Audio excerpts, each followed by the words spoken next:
자, 고난주간 특별 새벽기도의 마지막 시간, 여러분과 함께 나눌 말씀은 히브리서 9장 27절 말씀으로 죽음의 고난에서 승리하라, 죽음의 고난에서 승리하라, 이런 제목입니다. 삶의 여정에서 가장 큰 고통이 있다면 그것은 죽음입니다. 죽음은 모든 것을 멈추게 하죠. 아무리 사연이 많아도요, 또 아무리 할 일이 많아도 죽음은 이 모든 것을 중단시킵니다. 아무리 죽음을 피하려고 해도 죽음을 피할 수 있는 사람은 아무도 없습니다. 일상의 삶에서 죽음에 관하여 너무 많은 생각을 하는 것도 좋아 보이지 않지만, 죽음이 있다는 사실조차도 생각하지 않고 사는 것도 문제가 있습니다.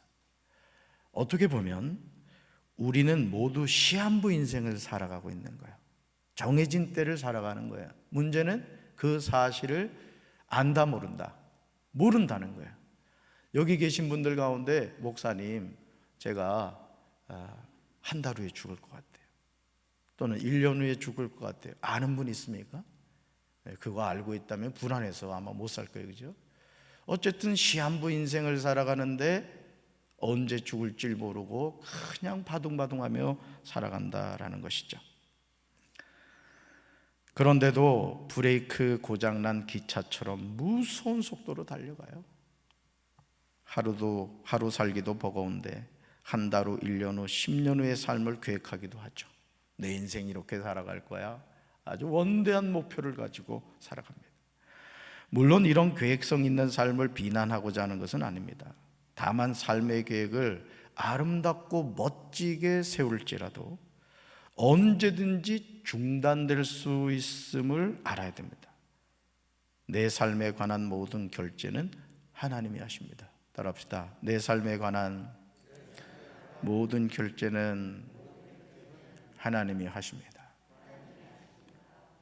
우리 전도사님들이 예를 들어서, 목사님, 제가 유치부교회 예를 들어 김세열 전사님이, 목사님, 어린이 주일날 우리 아이들하고 놀이공원 좀 갔다 오고 싶어요, 전화를 저한테 한 거예요.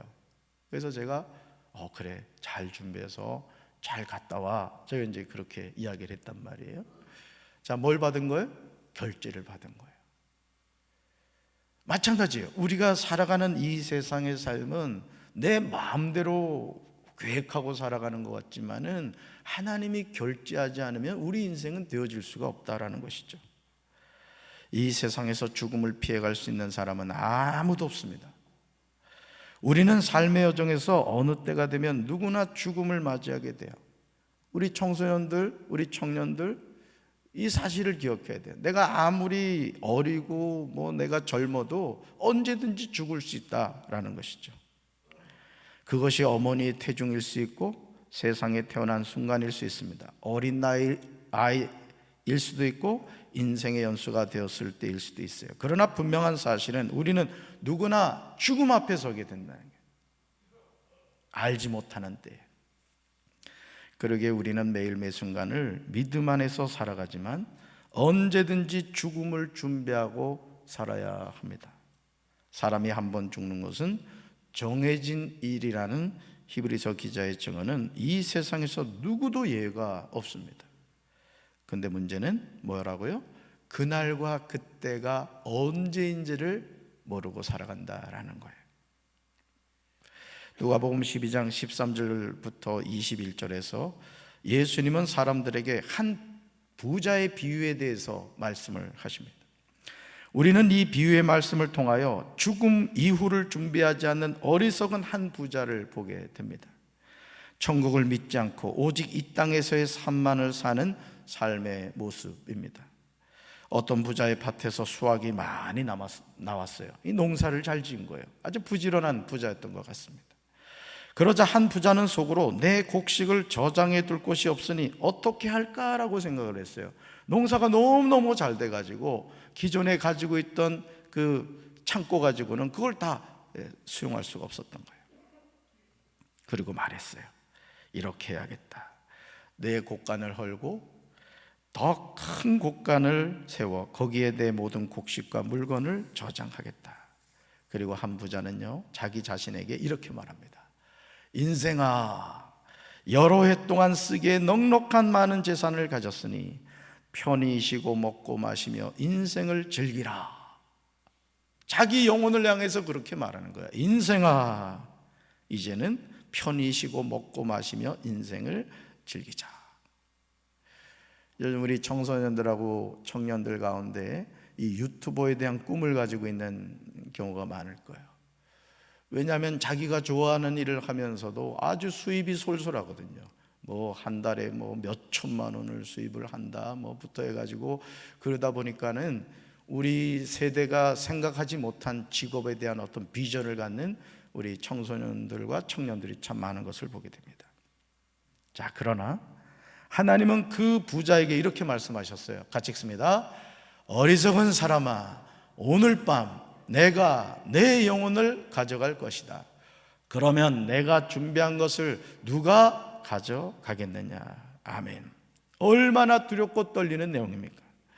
한 부자는 자신의 삶이 편안하게 살아갈 수 있는 여러 해 동안 쓰기에 넉넉한 많은 재산을 가지게 되면 편히 쉬고 먹고 마시며 인생을 즐길 수 있다고 생각했어요. 오늘 저와 여러분도 마찬가지 아닙니까?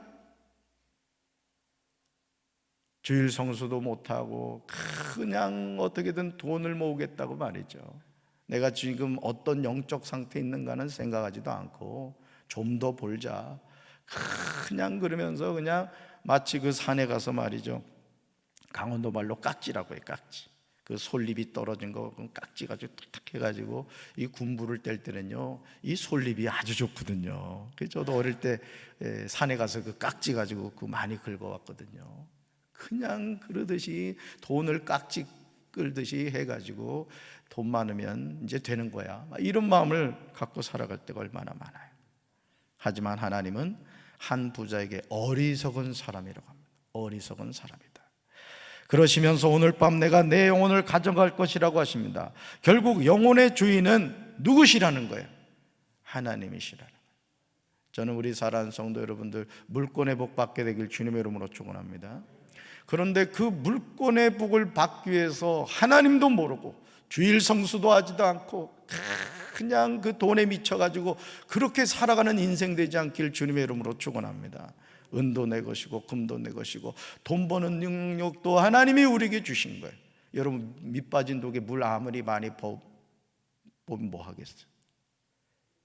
어떤 권사님 그런 기도 제목을 잘 쓰시던데, 돈이 새지 않게 해달라고. 저는 여러분 돈이 새지 않게 되길 바랍니다.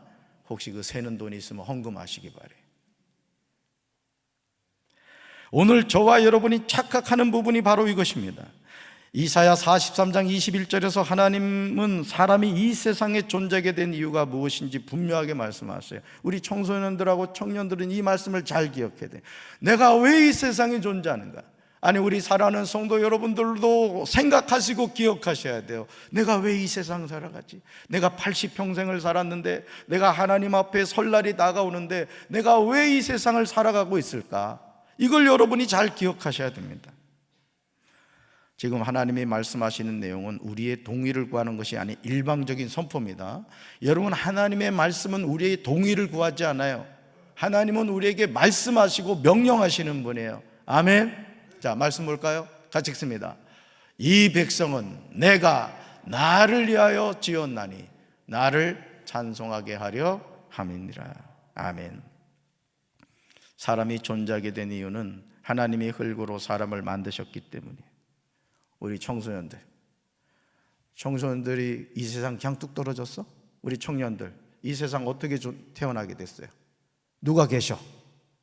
부모님이 계시다. 저와 여러분도 마찬가지예요. 90이 넘으신 예를 들어 우리 임권사님 같은 경우, 임원석 권사님도 부모님이 계시단 말이에요. 그렇죠? 부모님이 우리 임권사님을 낳아주셨기 때문에 지금 90평생을 살아가고 계신 거예요. 마찬가지로 거슬러 올라가면 사람이 이 세상에 존재하게 된 이유가 어디 있느냐? 하나님이 우리를 이 땅에 존재하게 하셨다, 그런 거예요. 자동차를 만들 때 자동차를 만드는 이유가 있고, 배를 만들 때 배를 만드는 이유가 있습니다. 자동차는 바다에 쓰기 위한 목적이 아니에요. 배는 땅에서 쓰기 위함도 아닙니다. 각각의 용도가 있어요. 사람도 마찬가지예요. 사람이 아메바에서 진화하여 침팬지가 되고 침팬지가 사람이 된 것이 아니에요. 진화론이 얼마나 허구인가를 우리는 분명하게 깨달아야 합니다. 사람은 처음부터 하나님이 하나님의 형상대로 지은 거예요. 우리는 하나님을 닮은 하나님의 자녀인 줄로 믿습니다. 그렇다면 왜 하나님이 사람을 만드셨습니까? 사람이 이 세상에 사는 이유가 무엇일까요? 이것은 우리 삶에서 정말 중요한 질문입니다. 이 세상에 존재하는 모든 것은 존재하는 이유가 있는 거예요. 하나님이 심심해서 의미 없이 만들어 놓은 것이 아니라는 거죠.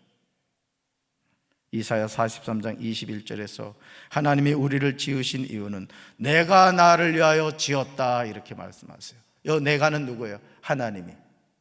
하나님이 우리를 지으셨다는 거예요. 하나님이 우리를 지으셨는데 누구를 위하여? 하나님 그분을 위하여 지으셨다라는 것이죠. 다시 말해서 사람이 존재하는 이유는, 사람이 이 세상을 살아가는 이유는 자아실현이나 성공이 아니라는 거예요. 나를 찬송하게 하려 함이라. 아멘이십니까? 여러분, 하나님을 찬송하기 위해서 우리가 이 세상 존재한대요. 그러나 누가복음 12장 16절 이하에서 예수님이 비유로 말씀하시는 한 부자는 영적인 것에는 조금도 관심이 없고 오직 밭에 소출이 풍성한 것에 있었습니다.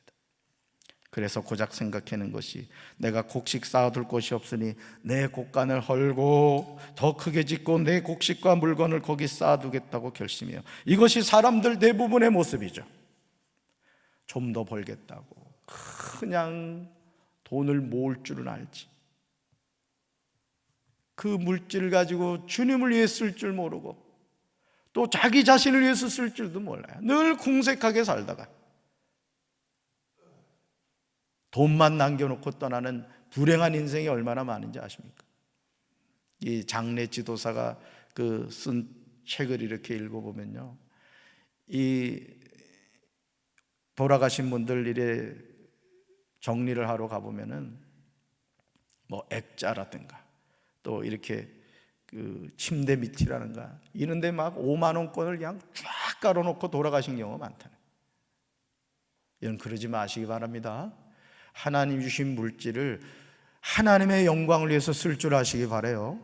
그리고 여러분 자신을 위해서도 쓰셔야 돼요. 자식들한테 그냥 물려주겠다고 그냥 치아가 다 흔들리고 말이죠, 몸이 아픈데도 그냥 아끼겠다고 자신을 위해서는 안 쓰고 자식에게 그래봐야 소용없습니다. 여러분, 저도 자녀입니다마는 이 시집장가 가봐요. 지 살기 바쁘지. 그렇습니다. 한 부자에게 있어서 자신이 살아가는 존재 이유는 여러 해 쓸 물건을 많이 쌓아두었으니 평안히 쉬고 먹고 마시고 즐거워하며 사는 거였어요. 그러면서 자신의 영혼에게 감격스럽게 말합니다. 내 영혼아, 내 영혼아.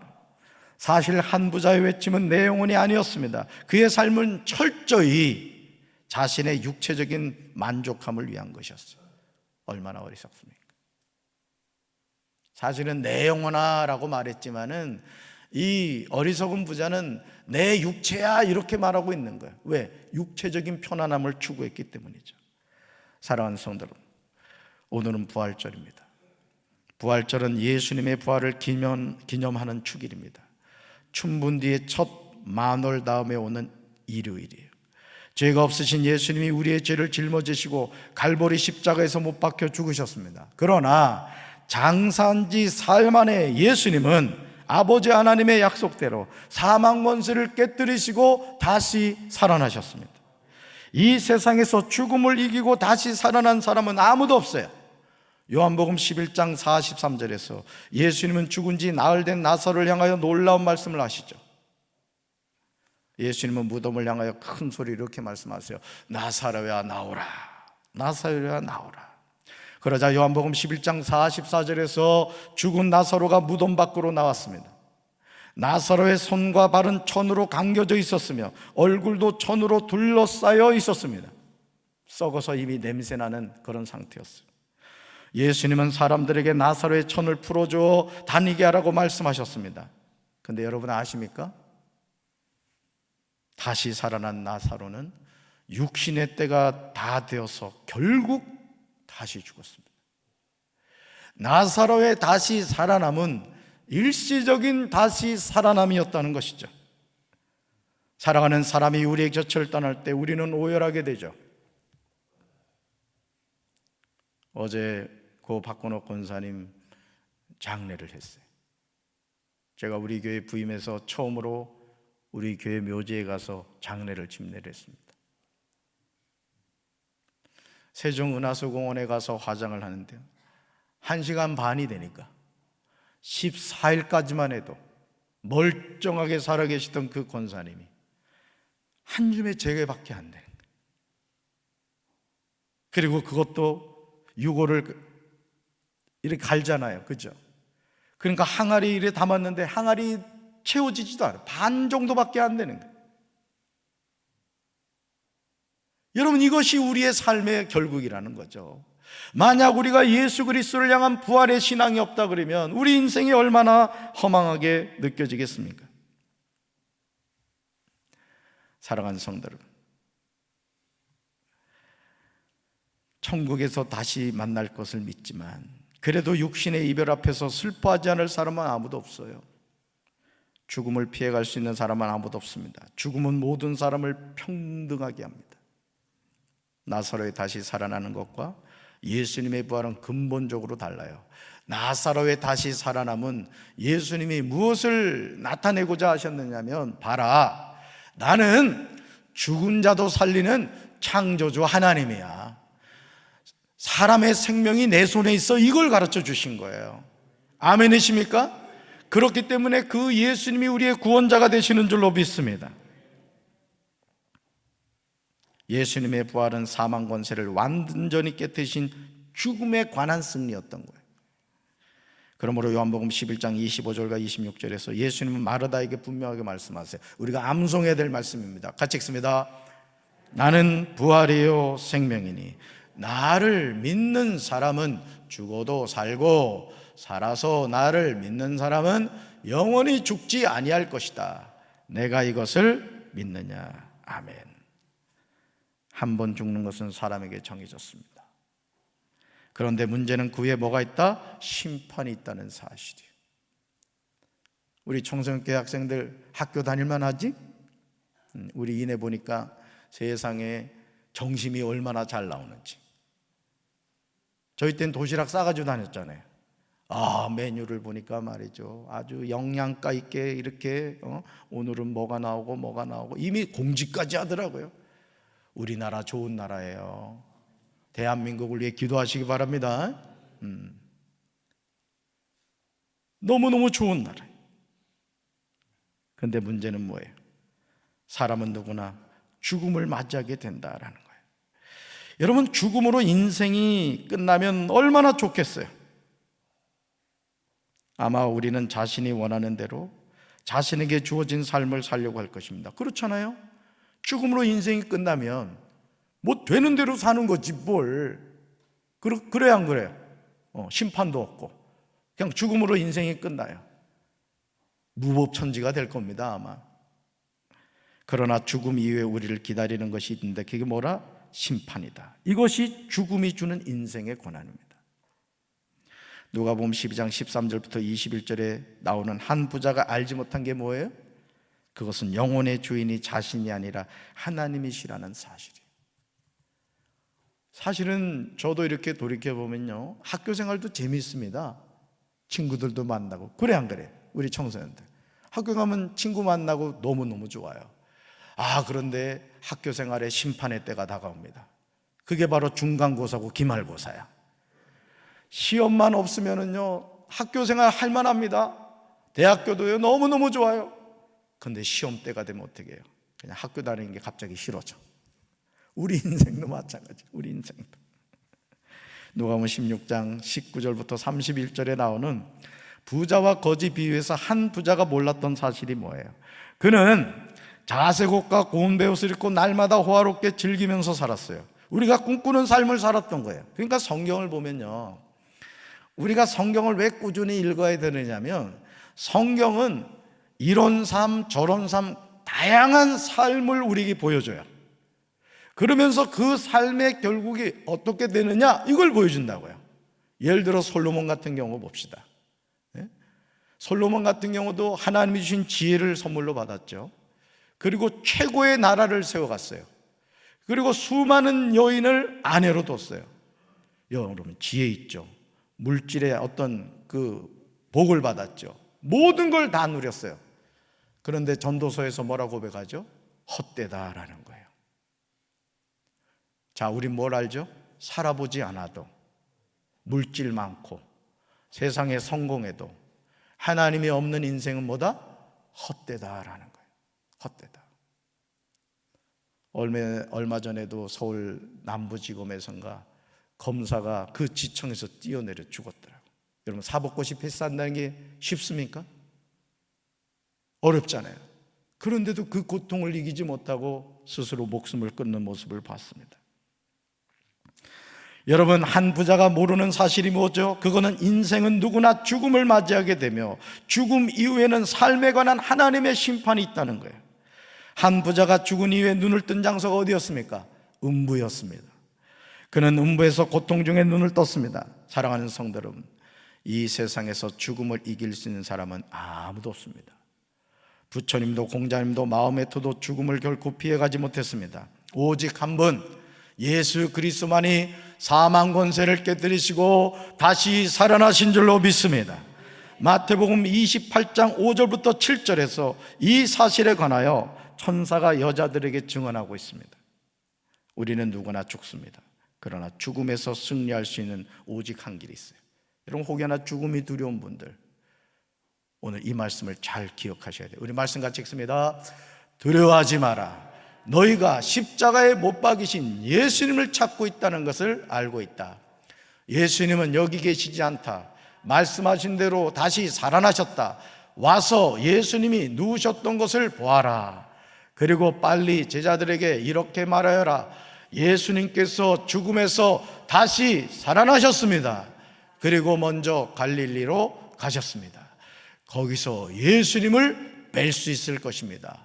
보아라, 이것이 내가 너에게 전한 말이다. 아멘. 이 세상에서 죽음이 두렵지 않은 사람은 아무도 없습니다. 예수님도 십자가를 지시기 전에 마가복음 14장 36절에서 아빠 아버지여, 아버지께서는 모든 것이 가능하오니 이 잔을 내게서 옮기시옵소서. 그러나 나의 원대로 마시옵고 아버지의 원대로 하옵소서라고 하셨어요. 예수님도 십자가에 못 박혀 죽는 것의 고통을 알고 계셨던 거예요. 왜 모르시겠어요? 그 고통이 얼마나 크다는 것을 아셨기 때문에 아버지, 이 고난의 잔만을 좀 피할 수 있게 해달라고 그렇게 구하셨던 거예요. 그러나 아버지 하나님이 자신에게 맡겨진 십자가의 사명을 거부하지 않았습니다. 그러므로 이제 나의 삶에 다가오는 죽음의 공포에서 승리해야 됩니다. 여러분 걱정하지 마세요. 때 되면 죽어요. 어떤 분들 습관적으로 죽고 싶네, 죽겠네 이렇게 얘기하는 분들이 있어요. 걱정하지 마세요. 때 되면 죽습니다. 우리는 누구나 하나님이 정하신 때에 하나님의 부르심을 받게 될 거예요. 그때 우리는 모두 하나님의 천군 천사를 통하여 하나님의 나라로 부름을 받는 천국 백성이 되어야 될 줄로 믿습니다. 저희 고모가요, 이래 살아계셨을 때 얘기, 고모부가 군대에 가서 다쳤어요. 그래가지고 계속 약을 드시고 살으셨는데 이제 어느 날 이제 고모부가 이제 임종할 때가 된 거예요. 근데 여러분, 이 임종할 때, 가족이 임종할 때요, 이 영안이 열리는 경우가 많습니다. 그런데 영안이 열리신 거예요. 근데 이 진짜 시커먼 사람들이 우리나라 그 전설의 고향에 나오는 저승자들, 사자들처럼 진짜 시커먼 사람이 4명인가가 오더니 말이죠, 우리 고모부가 예수를 안 믿었거든. 2사람이 다리를 잡고 한 사람이 머리를 잡고 그리고 한 사람이 앞서서 이렇게 가더라고요. 그러니까 고모부가 안 가겠다고 그냥 막 그걸 보신 거예요. 그러니까 여러분, 우리가 이 세상을 살아가면서 왜 예수를 믿어야 되느냐? 예수를 믿는 사람은 천사가 와서 우리를 천국으로 데려가지만 믿지 않는 사람은 마귀가 지옥으로 우리를 끌고 가는 거예요. 아멘. 저는 우리 사랑하는 성도 여러분들이 예수 그리스도를 통해 천국 가게 되길 주님의 이름으로 축원합니다. 주님의 이름으로 축원합니다. 우리 주변에서 습관적으로 죽고 싶다고 말을 달고 사시는 분들이 있어요. 이런 모습은 결코 좋은 모습이 아닙니다. 여러분 염려하지 마세요. 우리는 누구나 때가 되면 죽습니다. 죽음에서 자유로운 사람은 없습니다. 그렇다면 이제 우리에게 남은 과제는 어떻게 죽음을 맞이해야 하는가라는 점입니다. 이것이 중요해요. 죽음 이후에 있을 심판을 대비하는 길은 예수님을 잘 믿는 길 외에는 없는 줄로 믿습니다. 하나님의 관심은 우리를 심판하는 것이 목적이 아니에요. 우리가 예수님을 바로 믿고 구원을 받는 거예요. 하나님의 관심은요, 죄인들이 예수님을 믿고 구원받는 거예요. 자, 말씀 볼까요? 같이 읽습니다. 하나님께서는 모든 사람이 구원받기를 원하십니다. 또한 모든 사람이 진리를 알기를 원하십니다. 아멘. 이 말씀을 여러분 암송하셔야 돼요. 하나님의 관심이 뭐냐? 그러므로 죄인들이 세상에서 죄사함을 받고 구원을 얻는 길은 예수님을 영접하고 믿는 길 외에는 없는 줄로 믿습니다. 우리가 이 사실을 분명하게 알고 살아간다면 우리 삶은 많이 달라질 거예요. 잘 들으세요. 교회를 다닌다고 천국 가는 게 아니에요. 예수님을 영접하고 죄사함을 받아 하나님의 자녀가 돼야 천국 가게 되는 줄로 믿습니다. 그래서 우리가 세례 받는 게 중요한 겁니다. 세례 받는 게 뭐예요? 나는 이제 예수 믿는 사람입니다. 내 인생의 주인은 이제 하나님이십니다. 이 고백이 바로 세례 받는 거예요. 요한복음 3장 17절에서 예수님이 세상에 오신 목적이 무엇인지 분명하게 말씀하세요. 이 말씀을 잘 기억하셔야 돼요. 같이 읽습니다. 하나님이 그 아들을 세상에 보내신 것은 세상을 심판하려 하심이 아니요 그로 말미암아 세상이 구원을 받게 하려 하심이라. 아멘. 세상을 뭐 하는 게 아니고 심판하는 게 목적이 아니고 세상이 뭘 받게 하려는 것이다? 구원을 받게 하려는 것이다. 이 구원을 누가 주십니까? 예수님이 주십니다. 어떻게 주십니까? 십자가에 못 박혀 죽으셔서 우리의 죄를 사해 주시고 사흘 만에 다시 살아나심으로 말미암아 사망 권세를 깨뜨리시고 잠자는 자들의 첫 열매가 되심으로 말미암아 예수님이 다시 살아나셨듯이 우리도 예수님을 믿고 살아갈 때 우리 육체는 한 줌의 흙으로 죄로 돌아가게 되지만 우리는 하나님의 자녀로서 천국에서 눈뜨게 될 줄로 믿습니다. 이 죽음의 고통에서 승리하는 우리 사랑하는 성도들 되기를 주님의 이름으로 축원합니다. 가슴에 손 얹겠습니다. 하나님 아버지, 지난 7일 동안 우리가 고난에서 승리하라는 주제로 하나님의 말씀의 은혜를 나눴습니다. 우리가 이 땅을 살면서 죽음의 공포 가운데 있지 않는 이들이 얼마나 많습니까? 그러나 분명한 사실은 예수 믿는 사람도 죽지만 그러나 예수님이 다시 살아나셨듯이 우리 예수 믿는 사람들도 부활하게 될 줄로 믿습니다. 오늘 이 부활의 영광과 기쁨을 우리 사랑하는 성도들 마음속에 간직하고 믿음으로 승리하는 부활주일이 될 수 있도록 주여 도와주시옵소서. 이제는 우리 주 예수 그리스도의 크신 은혜와 부활과 영광의 소망으로 우리에게 다가오셔서 새 생명을 주신 우리 주님의 크신 은혜가 우리 사랑하는 성도들과 함께하기를 간절히 축원하옵나이다. 아멘.